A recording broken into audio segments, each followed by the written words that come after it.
Olá, Marta. Nós estamos hoje a dar início a uma coleção de livros, aqui em articulação com a Ordem dos Psicólogos Portugueses, que visa abordar as grandes questões relacionadas com a prevenção primária de várias problemáticas. Estes livros podem ser destinados, em função do tema em concreto, a crianças um pouco mais novas, crianças entre os 6 e 10 anos de idade, outros, com outros temas, destinam-se a crianças um pouco mais velhas, entre os 10 e 14 anos. Estamos exatamente a abrir a coleção e a dar início a esta coleção com o primeiro volume, que é dedicado à prevenção da violência no namoro. Esta é uma questão bastante relevante em Portugal, talvez do qual se tenha vindo a falar cada vez mais, e achamos que era importante, até porque estamos agora a celebrar o 14 de fevereiro, o Dia dos Namorados, achamos que é de facto a altura ideal para refletir um pouco sobre esta questão. E cada livro tem sempre um consultor, portanto um especialista no determinado tema que nos ajuda a rever a história, a pensar os conteúdos. E aqui a nossa primeira consultora és tu. Muito bem-vinda. Obrigada. Agradeço-te imenso teres aceito o convite. Para nós é de facto uma grande mais-valia termos-te neste projeto. E eu começava exatamente por te perguntar um pouco o teu percurso. Fala-nos um bocadinho como é que o teu percurso aqui na psicologia se cruza com a violência no namoro. Quando falamos em violência no namoro, falamos de uma dimensão da violência doméstica ou da violência nas relações de intimidade, melhor dizendo, que pode ter duas leituras. Pode ser vista como uma precursora do que vai acontecer na vida adulta e nas relações de intimidade adultas, e portanto aqui já estaríamos, quando intervimos na violência no namoro, estamos a fazer já ao nível de uma intervenção secundária, porque já há a questão da violência, mas estamos a tentar que ela não escale e que não evolua para as relações de intimidade adultas. Sabemos que aqui, quando já há violência nas primeiras relações de intimidade, a probabilidade desta violência prevalecer em relações adultas é muitíssimo elevada. Desculpa interromper, então achas que de alguma forma quando intervimos na violência no namoro, portanto ainda numa fase do desenvolvimento na adolescência, de alguma forma estaremos a prevenir, do ponto de vista da prevenção primária, um outro tipo de violência mais tarde? Exatamente, portanto, estamos ao nível da secundária porque ali já há violência e portanto há coisas que já falharam para trás, mas estamos numa lógica de prevenção primária para que isto não se reproduza nas relações adultas. Portanto, esta é uma área desafiante. É desafiante, e eu quando estava a partilhar que trabalho numa estrutura que tem uma visão macro da problemática, portanto, os planos nacionais, os instrumentos de política pública cobrem as áreas todas de intervenção, desde a prevenção, desde a sensibilização, que é um patamar antes da prevenção primária, secundária e depois tudo que são intervenções já na problemática, e isto passa desde questões de proteção, de segurança, prevenção da reincidência na lógica do agressor, capacitação de profissionais, o que estamos aqui a fazer, que é um bocadinho entre a prevenção primária, mas também a capacitação de profissionais da psicologia. Portanto, eu, enquanto psicóloga, trabalho nestas áreas todas. A prevenção coloca-se dizer isto parece um bocado um clichê, mas é que enquanto andarmos, e é um bocadinho válido para as problemáticas todas, é lógico que nós temos de ter sempre políticas de remédio, não é? De redução do mal já feito, mas não podemos sempre, década após década, andar só a ter políticas de remediação. E porque senão o que estamos é um bocadinho a empurrar para a frente a problemática e estamos sempre já com o problema existente e a tentar reduzir o mal que está feito, com todos os custos que isso tem para as pessoas, para a sociedade e custos económicos muito, muito, muito avultados. Portanto, aqui a questão da prevenção a sério, porque nem sempre se faz prevenção a sério, não chega a fazer uma campanha para se dizer que se faz prevenção. Portanto, as campanhas de sensibilização deveriam ou devem ser partes de estratégias mais robustas de prevenção. E a prevenção aqui tem que ser feita, certo que na adolescência, quando se iniciam as primeiras relações de intimidade, mas temos que pensar numa estratégia ainda antes da adolescência, porque as relações sociais constroem-se muito, muito precocemente, e rapazes e raparigas estão desde muito... Eu digo rapazes e raparigas porque as relações constroem-se essencialmente baseada nestas questões na construção social de género. Não quer dizer que depois a violência não ocorra entre casais de rapazes, casais de raparigas, sexo, claro. E portanto aqui a questão, mas as questões da construção, das assimetrias relacionais, daquilo que está na base de um adolescente ou uma adolescente considerar que é legítimo apoderar-se do outro enquanto quase que o objetifica e que se apropria dele e que lhe pode controlar o dia-a-dia, as roupas, os telemóveis, ou seja, há uma apropriação que é legitimada num discurso mais ou menos subtil e que vamos ouvindo desde muito, muito pequeninos, não é? O que é legítimo uma rapariga ou um rapaz fazerem, o que é permitido um rapaz e uma rapariga fazerem. O que é uma demonstração de amor, o que é uma demonstração de o amor. que é o ciúme que de alguma forma demonstra que se gosta do outro E, portanto, qual é que é a fronteira, não é, que passa aqui de facto para o outro lado. E isso ocorre muito antes das primeiras relações de intimidade. Portanto, há aqui uma lógica de prevenção, de promoção de relações sociais saudáveis, paritárias, simétricas, de respeito, de conhecer as fronteiras do outro, de perceber que o outro pode não estar sempre alinhado comigo e isso não quer dizer que me esteja a afrontar o meu afeto. Portanto, há aqui esta dimensão de promoção de relações saudáveis, que continua, que é ao longo da vida, ao longo do desenvolvimento. Mas depois, quando começam estas questões das primeiras relações de namoro, estes desafios colocam-se de uma maneira muito mais intensa, porque a pessoa, agressor ou vítima, tem pela primeira vez a possibilidade de exercer numa relação próxima os papéis que foi aprendendo até aí. E, portanto, aqui já estamos a outro nível de... Portanto, eu diria que há duas fases. Uma fase enquanto não há relações de namoro, mas que há construção de relações sociais e há em que eu construo o que é o outro, quais são os limites, o que é legítimo ser ou mais ou menos intrusivo na esfera do outro, e isto é muito precoce, é ao nível do pré-escolar. Do pré-escolar. E depois há a vivência da afetividade na adolescência, que assenta nisto, mas assenta noutras coisas, na vivência do corpo, na vivência da sexualidade, naquilo que é querer ser aceite e, portanto, tolerar um conjunto de comportamentos da outra pessoa que é claramente abusiva, porque faz parte da minha aceitação enquanto namorada, enquanto namorado. Muitas vezes o medo também da rejeição. O medo da rejeição, o medo de ficar sozinha, o ver que os outros já têm namorados ou namoradas e eu não tenho. Portanto, a pessoa entra pode entrar num registro de quase de uma autopressão e pressão do exterior para estar numa relação mais abusiva.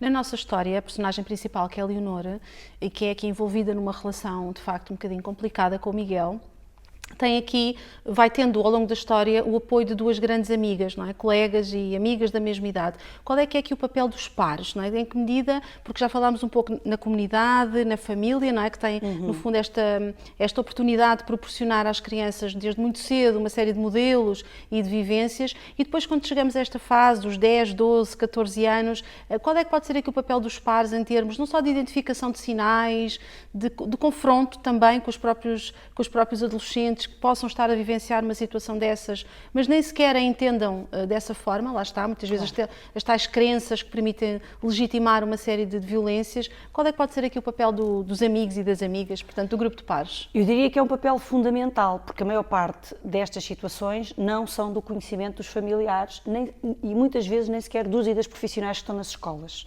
Passam-se nos recreios, passam-se nos intervalos, passam-se no espaço fora da escola. E, portanto, as pessoas que testemunham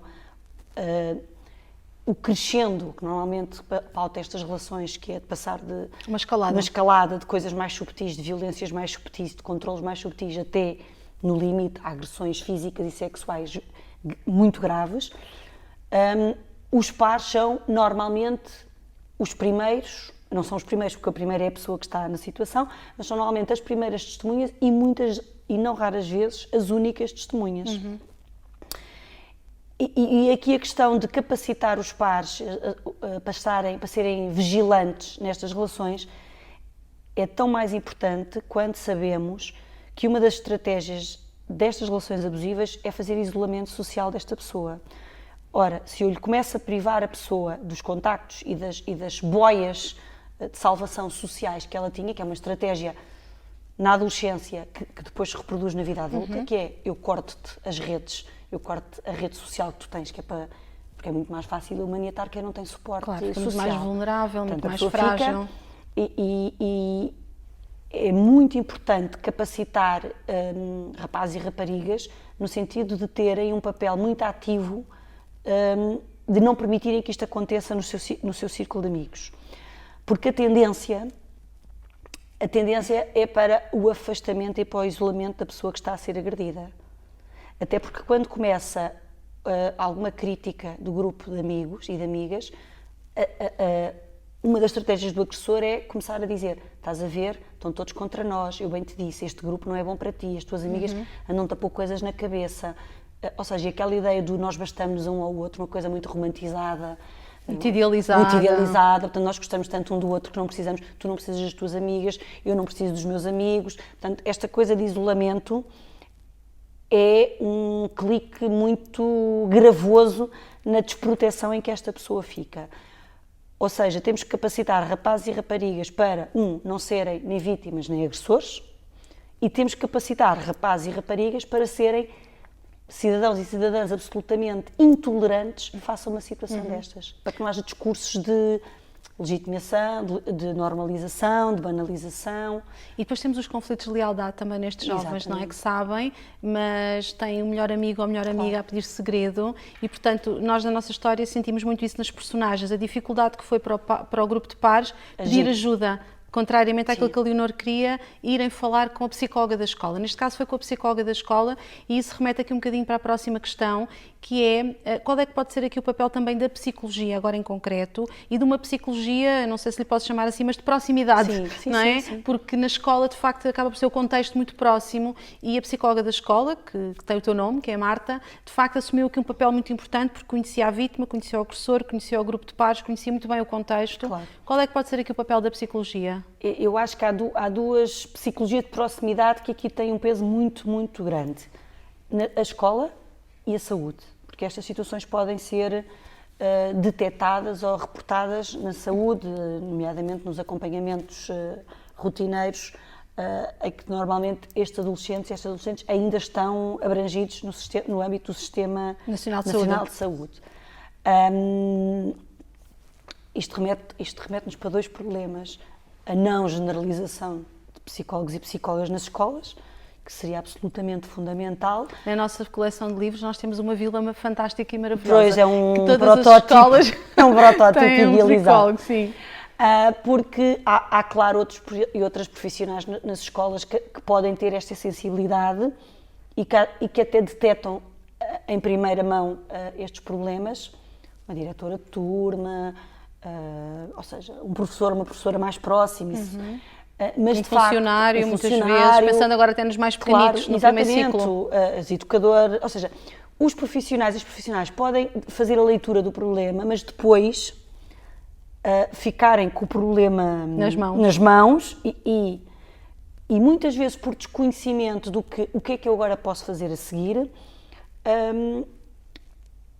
a ajuda de um profissional de psicologia deve ser determinante, porque aí o caso passa para a esfera da relação confidencial, privada, etc., que o psicólogo ou a psicóloga da escola se permitem ter e passa para uma intervenção mais profissionalizada nestas matérias. O que é que acontece, ou o que é que não acontece quando não há resposta da psicologia, quer na saúde, quer na educação, que parece aqui as duas portas de entrada mais óbvias, porque os miúdos e as miúdas estão, na escola estão e na saúde estão por inerência. Quando estas duas portas de entrada não conseguem dar resposta, temos que passar para um segundo nível de intervenção, que pode ser mais intrusivo, porque já não decorre no espaço da escola, que é o apoio prestado por uma estrutura especializada de apoio à vítima, com toda a carga do estigma, do rótulo, porque estes miúdos e estas miúdas não se querem perspectivar como vítimas, como as pessoas adultas também não se querem perspectivar como vítimas, e o serem muitas vezes reportadas para esta rede de apoio especializada traz uma carga negativa associada a processos de crime, associados a uma série de outros estereótipos que têm, alguns deles que correspondem à verdade, e que poderiam ser minimizados se esta intervenção fosse feita num lugar mais Mais próximo, mais lá próximo, está, não é? mais rotineiro, o espaço onde eu me movimento. Portanto, esta seria, penso que é mais ou menos consensual, que era capacitar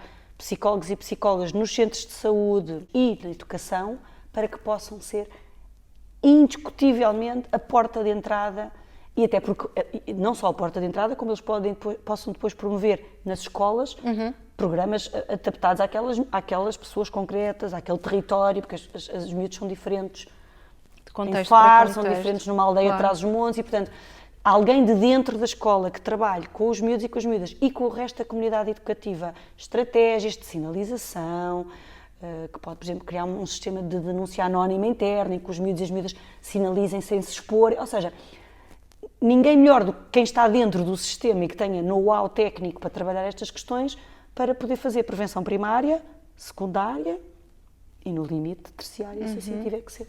Marta, então para terminarmos, gostava de lançar assim um pequeno desafio, que é, lembras-te assim de algum caso em concreto que tenha marcado de alguma forma, por algum detalhe em particular, neste contexto específico da violência no namoro? Lembro-me de vários.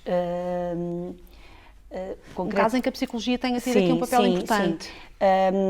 Existe uma linha nacional de apoio, gratuita, confidencial, anónima, que funciona 24 horas.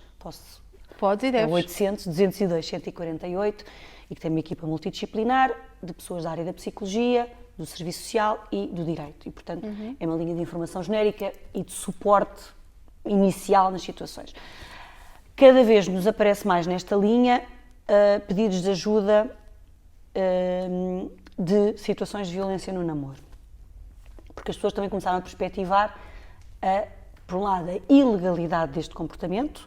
Que é crime, convém dizer, não é? É crime, é tipificado como ilícito penal desde 2013, porque até 2013 havia um entendimento que era entre adolescentes, ou se eram relações de namoro não estavam contempladas. Depois, o código, na revisão de 2013 ficou clarificado que sim, até porque há relações de namoro na vida adulta, portanto não se esgota, a questão do namoro não se esgota na adolescência, felizmente, diria eu. E, portanto, as pessoas começam, quando percepcionam uma situação que podem até nem categorizar como violência, mas que lhes soa atípica, e normalmente este feeling dos pais, dos professores, normalmente são... Tem fundamento, tem fundamento, não é?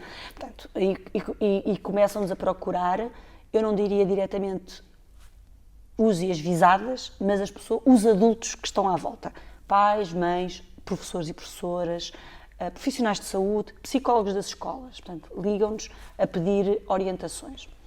Um caso concreto, ligou-nos uma mãe de uma miúda já com 16 ou 17 anos, aquilo estava claramente num crescendo, a mãe começou-se a perceber do isolamento social dela e, portanto, uma miúda que tinha uma vida social perfeitamente normal começou a estar sempre com o namorado, percebeu que ela não podia sair de casa, percebeu que ela levava imenso tempo para sair de casa e que filmava as roupas que estava...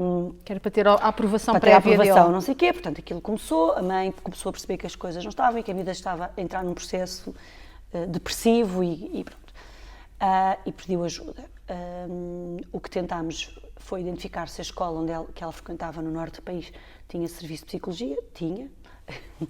Felizmente tinha.